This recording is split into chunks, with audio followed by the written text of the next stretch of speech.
정치인의 눈으로 여의도 국회 움직임을 통찰력 있게 꿰뚫어보는 시간입니다. 여의도 인사이트, 줄여서 여의도 인사인데요. 민주당 신경민 전 의원 자리하셨습니다. 안녕하세요. 네, 안녕하셨어요. 국민의힘 오신환 전 의원 나오셨습니다. 안녕하세요. 예, 안녕하세요. 네, 20대 대선이 꼭 100일 앞으로 다가왔습니다. 네, 그러네요. 얼마 안 남은 시간인데요. 어찌 생각해보면 한 석 달 조금 넘게 남은 시간이잖아요. 그렇지 않습니다. 많이 남은 건가요? 세상이 뒤집어질 수 있는 그래요? 충분한 시간입니다. 그동안에 이제 정치인들은 그런 데 굉장히 많이 단련돼 있잖아요. 어찌 보면 뭐 실수 한번 하면 막 지지율이 출렁출렁하는 모습들이 나타나기도 하니까. 그러면 네, 이렇게 단정하기는 좀 어려울 것 같긴 한데 그동안에 이미 뭐 지나간 시간을 한번 되돌아보니까 여론조사가 이렇게 뒤집어지기도 하고 다시 또 오기도 하고 지금 오늘 KBS 여론조사 한 걸 보면 거의 지금 다시 출발선에 섰다 이런 평가가 나오고 있거든요.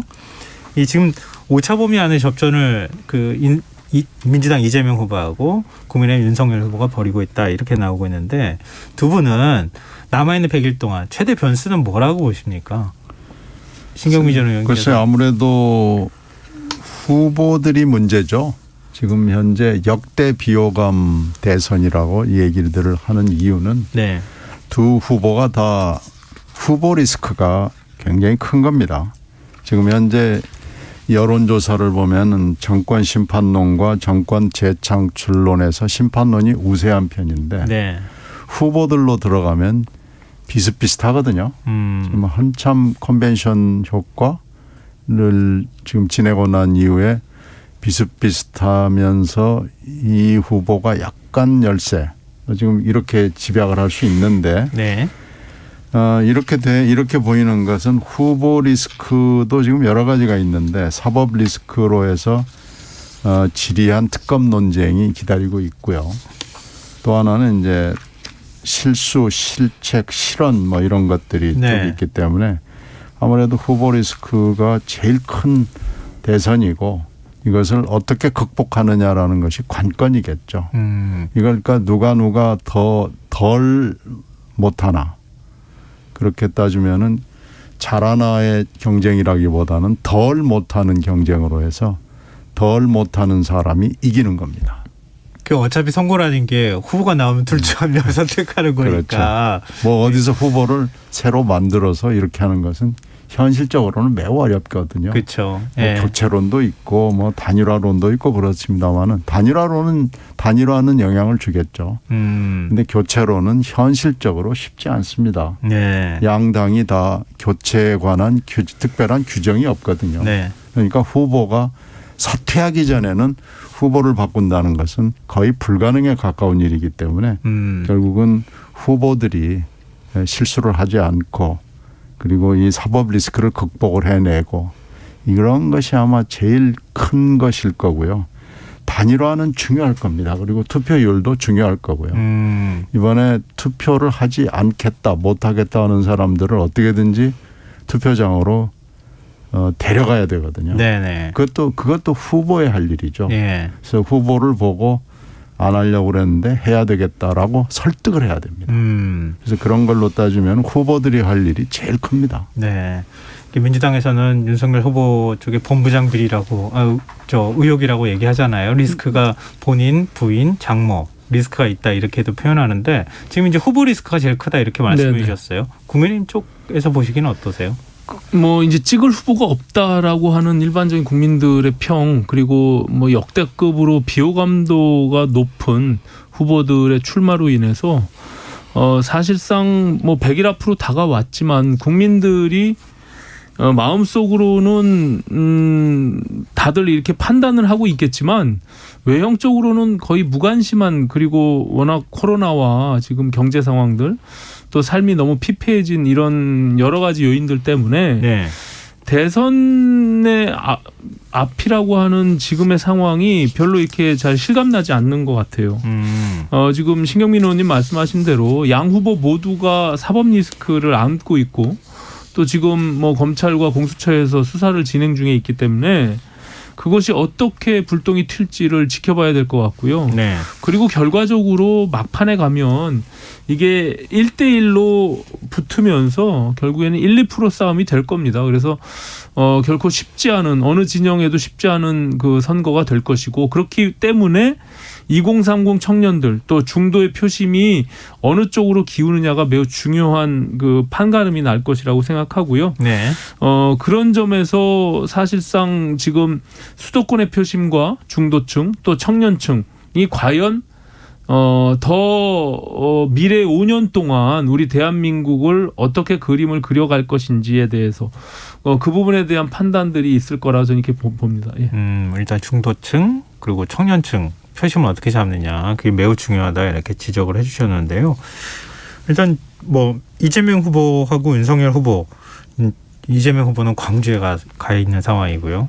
윤석열 후보는 오늘 충청의 아들 이거 이제 캐치프레이로 내세우면서 이제 충청권 투어를 하기 시작했는데요. 지금 두 후보의 행보 어떻게 평가하십니까? 원래 행보에 다 의미가 들어가 있다고 얘기하잖아요. 메타버스는 지금 한 바퀴 도는 거기 때문에 광주를 간 것은 뭐 당연한 수순입니다. 네. 근데 이제 다른 메타버스는 2박 3일이었다면 3박 4일로 호남을 그것도 전라남도 광주 지역만 쭉 돈 거기 때문에 전북 지역은 이번에 네. 돌지 않았거든요. 네. 그러니까 전북에 대한 불만을 배려한 거죠. 전북이 항상 왜 전남에 부속 일정이냐라는 불만이 있거든요. 네. 그래서 이제 전북 일정을 따로 떼내고 광주 전남을 3박 4일 이렇게 한 것은 호남에 대한 굉장한 배려죠.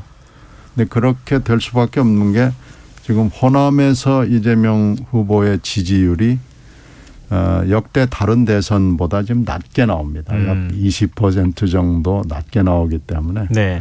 호남에 대한 소구 그리고 노력이 지금 필요한 시점인 건 맞고요. 네. 그런 점에서 이재명 후보의 호남 투어는 뭐 적절한 거죠. 그렇게 해야 되죠. 다만 좀 이따 얘기할 기회가 있을지 모르겠는데 이낙연 후보와 그쪽 지역의 출신인 이낙연 후보와 함께 하지 못했다는 약간 아쉬움, 흠이 좀 있기는 있는데 네. 그건 뭐 차후의 얘기고요. 네. 일단은 호남 일정은 뭐 굉장히 중요합니다. 지금 당연히 해야 되는 거죠. 신경민 의원님께서 호남 일정 얘기해 주셨으니까요. 충청도 네. 일정 윤석열 후보 얘기를 해주시면 되겠는데. 그러니까 D-100일을 앞두고 이제 양 후보가 호남과 충청을 찾은 것은 상당한 의미가 있다라고 볼 수 있죠. 그러니까 그만큼 중요성을 갖고 있다라고 보는 것이고요.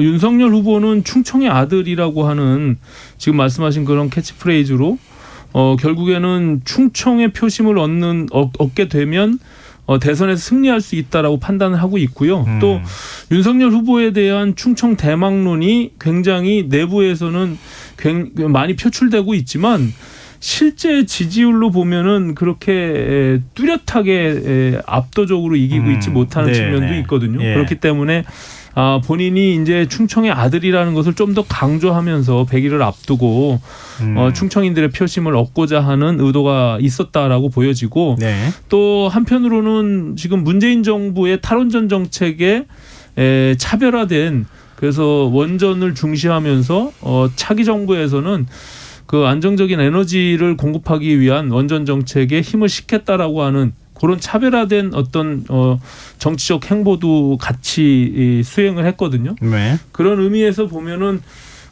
윤석열 후보 입장에서는 문재인 정부와 차별성을 극대화하면서 충청인들의 표심을 얻어가겠다. 그리고 함께 그 세종의 지금 당협위원장으로 있는 김병준 위원장과 함께 상임위원장을 맡고 있는데 함께 가면서 이 차기 정부에서 행정 수도로서의 세종시의 입지를 좀 더 강화하겠다라는 이런 다양한 어떤 정책 구상들을 함께 펼침으로 인해서 중원에서의 표심을 얻고자 하는 그 의지가 굉장히 많이 피력된 것이 아닌가 이렇게 보여집니다.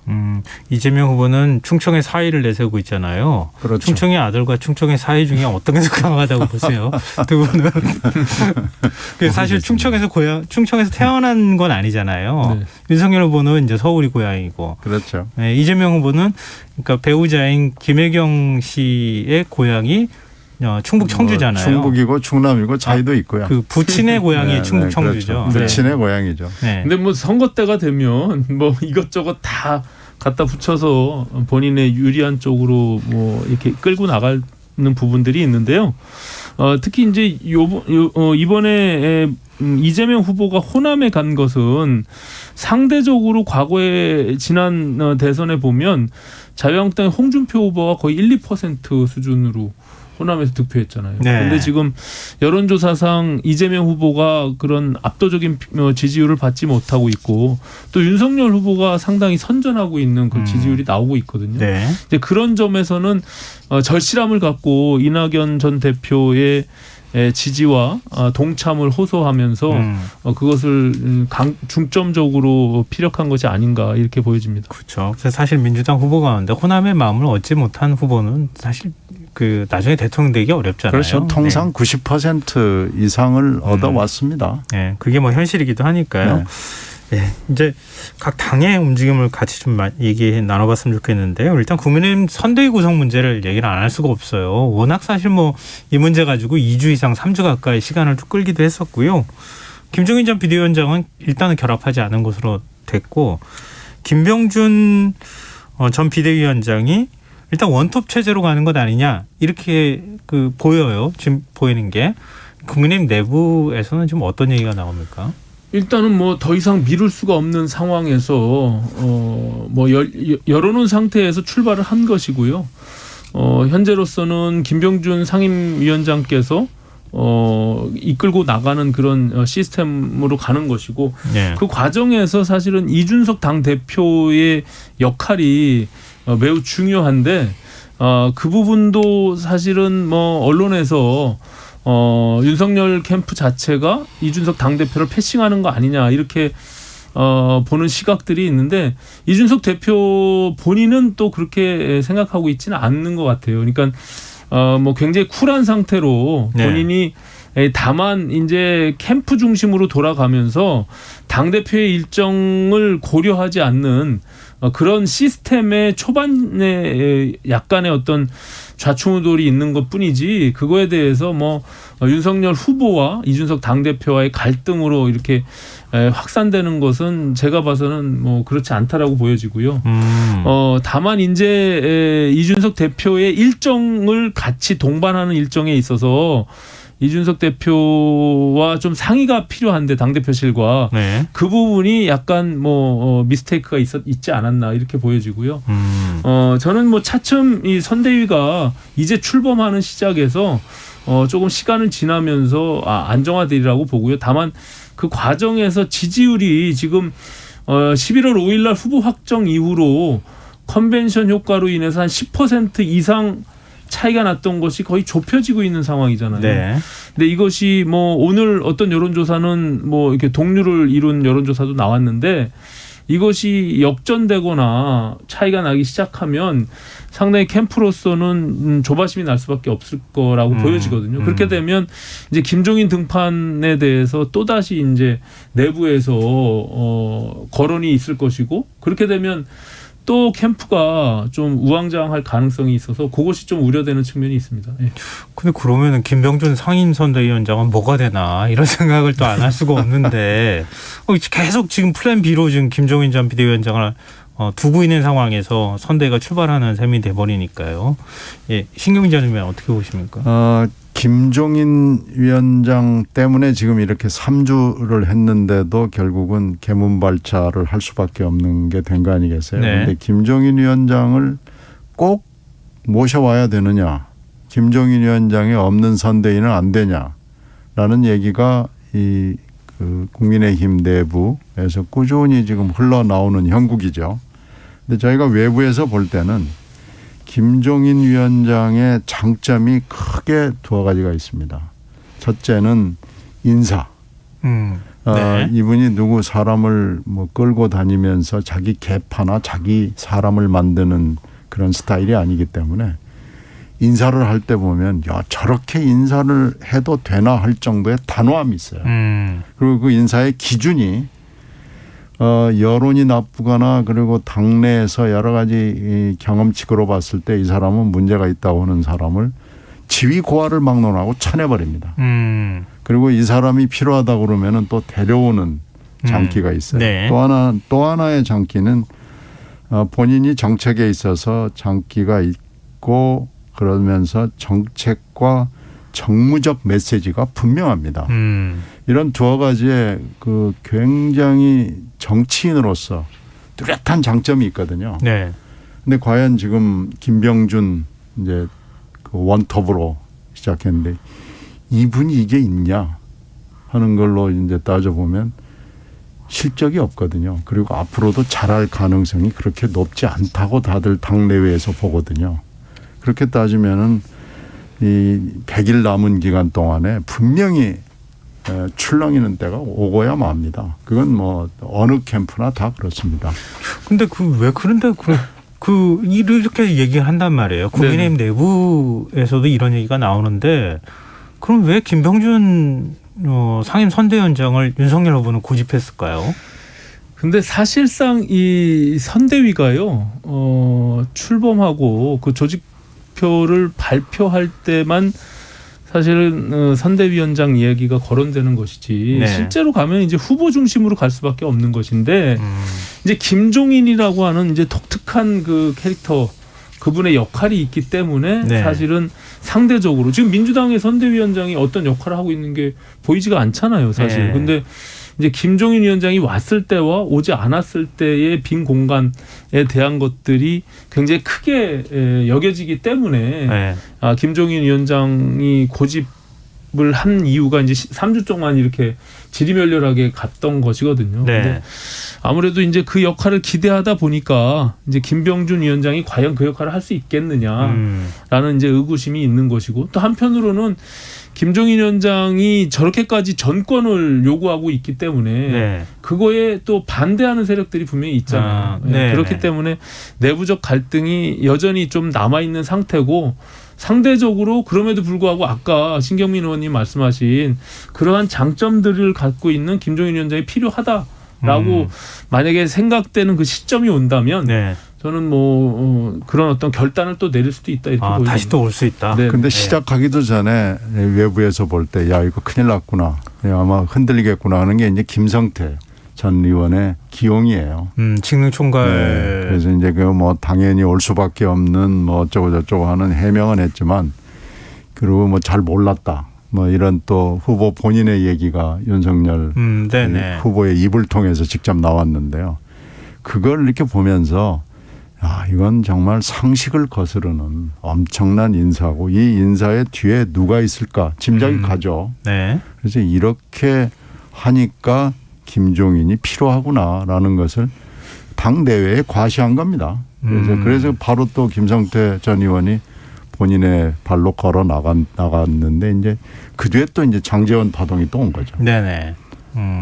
지금 혹시 이거에 대해서 하실 말씀 있으시면 말씀하신 대로 김종인 위원장이 뭐 총괄로 위원장을 맡았다면 그런 인사에 있어서 실수는 없었을 거예요. 네, 확실히 이제 그런 부분들이 있고 예전에 비대위원장 할 때도 본인이 정무적 판단들에 의해서 하고자 하는 메시지가 정확했고 또 그때 호남의 5.18 민주화 묘지 가서 했던 호남 끌어안기 이런 어떤 행보들이 사실상 지금 거의 이 효력을 발휘하지 못하고 있는 상태에 와 있거든요. 그래서 저는 당이 앞서 말씀드린 대로 중도로 외연을 확장하고 결국엔 청년층에 대해서 그분들이 스윙보터 역할을 한다라고 판단이 되면 저는 김종인 위원장의 역할이 분명히 필요하다 이렇게 보여집니다. 네. 알겠습니다. 네, 지금 여러분께서는 KBS 라디오 김성환의 시사회와 함께하고 계십니다. 여의도 인싸 국민의힘 오신환 전 의원, 민주당 신경민 전 의원과 함께하고 있습니다. 네, 민주당 얘기 좀 해보죠. 이낙연 전 대표 아까 잠깐 말씀하셨는데요. 그러지 않아서 좀 질문을 드리려고요. 네네. 이재명 후보가 3박 4일 동안 호남 지역에 머물고 전남 영암에도 갔잖아요. 이낙연 전 대표 고향이죠. 영광 말씀하시는 영광. 영광에 가서 또 이낙연 전 대표 언급하기도 하고 그랬는데 네. 원래는 같이 가기를 원했던 거 아닙니까? 그런데요. 지금 뭐 여러 가지 언론 보도가 나와가지고 보는 분들이 좀 헷갈려 하고 계실 거예요. 예. 근데 일정을 짤 때 충분한 시간 여유가 없는 상황에서 갑자기 훅 제안이 들어온 거예요. 물론 메타버스 일정도 뭐 충분히 시간을 짜서 뭐 하는 건 아닐 거라고 생각이 되는데 네. 이미 지난 주말이죠. 지난 주말에 일정이 짜여 있었습니다. 이낙연 후보, 전 네. 후보의 일정이 짜여 있는 상황에서 그게 불행하게도 호남 지역이 아니에요. 네. 그게 짜여 있는 상황에서 이게 일정이 갑자기 훅 실무자보다는 위계급을 통해서 제안이 들어왔는데 곤란하다는 얘기를 이미 전달을 했죠. 근데 이제 그래도 할 수 있겠느냐, 잠깐이라도 되겠느냐, 뭐 이렇게 해서 약간 진전이 있었는데 바로 설명을 한 거죠. 설명을 해서 납득을 했습니다. 이게 피치 못하는 일정이구나라고 했는데 그 뒤에 이제 여러 가지 해석을 담은 기사들이 나온 거죠. 아니, 우원식 의원은 이낙연 전 대표가 극적인 타이밍을 보고 있는 것 같다. 그때 딱 하고 등장할 것이다. 이렇게 또 얘기했거든요. 근데 지난 주말은 아닙니다. 그럼 앞으로 또 그렇게 된다는 건가요? 앞으로는 뭐 해야 되겠죠. 지금 100일 정도 남은 상황에서 호남을 같이 안 간다는 것을 생각하기가 좀 어려운 거 아니겠습니까? 그런 점에서 봤을 때는 극적인 타이밍인지 뭔지는 잘 모르겠지만은 기회가 있는 거죠. 그럴 의사를 기꺼이 이낙연 전 대표 갖고 있다. 이렇게 지난 주말에 놓고 그 2박 3일을 하기 때문에 3박 4일로 늘어나고 이러니까 좀 깜짝 방문해서 결합을 해달라라는 그런 기대를 얘기한 건데 이미 그러기에는 너무 늦게 접촉이 됐고요. 네. 조율이 되지 않았습니다. 제일 중요한 건 이낙연 전 대표 의사잖아요. 그러니까 이제 앞으로 적극적으로 돕겠다고 하는 의사를 갖고 있다고 이해해도 되겠습니까? 글쎄 도와야 되지 않겠습니까? 도울 수밖에 없는 거고요. 뭐 어떡하겠어요.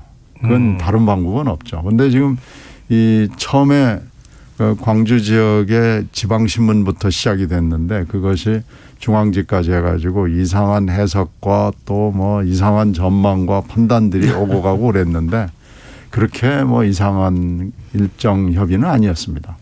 네, 알겠습니다.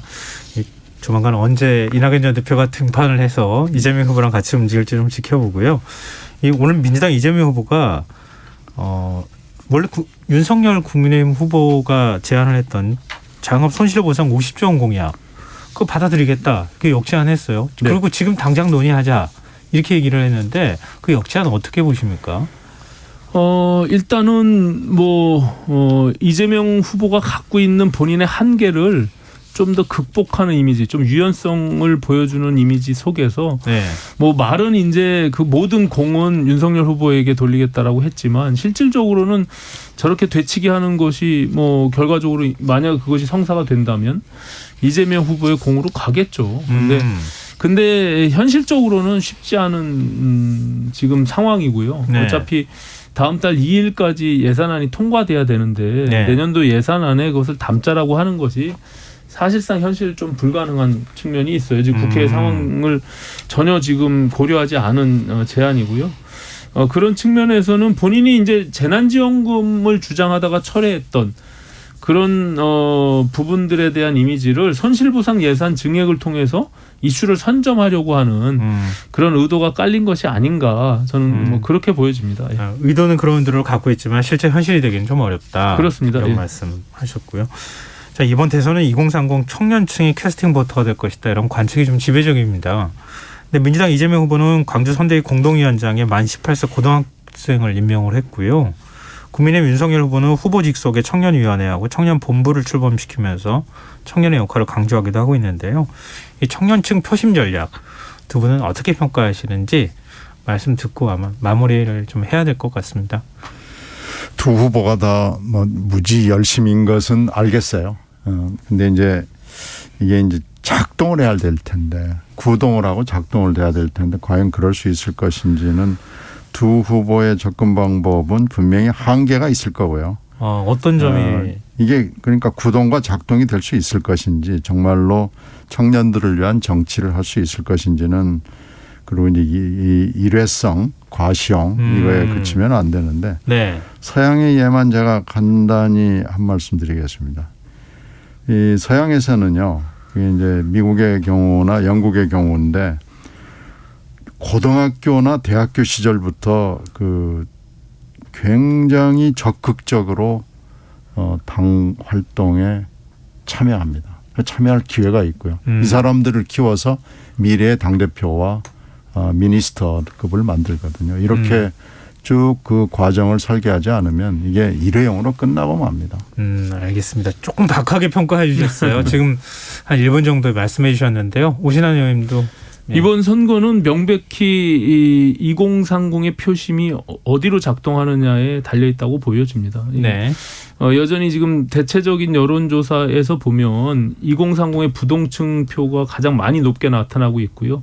아직까지 선택을 미루고 있는 이제 그분들의 성향들을 보면 굉장히 실리적이고 합리적이고 또 본인들한테 어떤 이익을 줄 것인지를 명확하게 제시하는 후보들한테 간다라고 보여지는데 지금 신 의원님 말씀하신 대로 지금까지 이재명, 윤석열 두 후보에 대해서 2030은 마음을 주고 있지 않다라고 보여집니다. 그래서 이제 향후에 100일 남은 그 시간 동안 과연 본인의 후보들의 역량 그리고 캠프의 모든 역량들을 통해서 누가 2030의 표심을 잡느냐 이 부분이 가장 중요한 대선 승리의 가늠자가 되지 않겠는가 이렇게 보여집니다. 네, 알겠습니다. 오늘 여의도 인사이 여기까지 하겠습니다. 지금까지 민당 신경민 전 의원, 국민의힘 오신환 전 의원이었습니다. 두 분 말씀 고맙습니다. 네, 고맙습니다. 고맙습니다. KBS 라디오 김성환의 시사 1부 순서는 여기서 마무리하겠습니다. 전 11시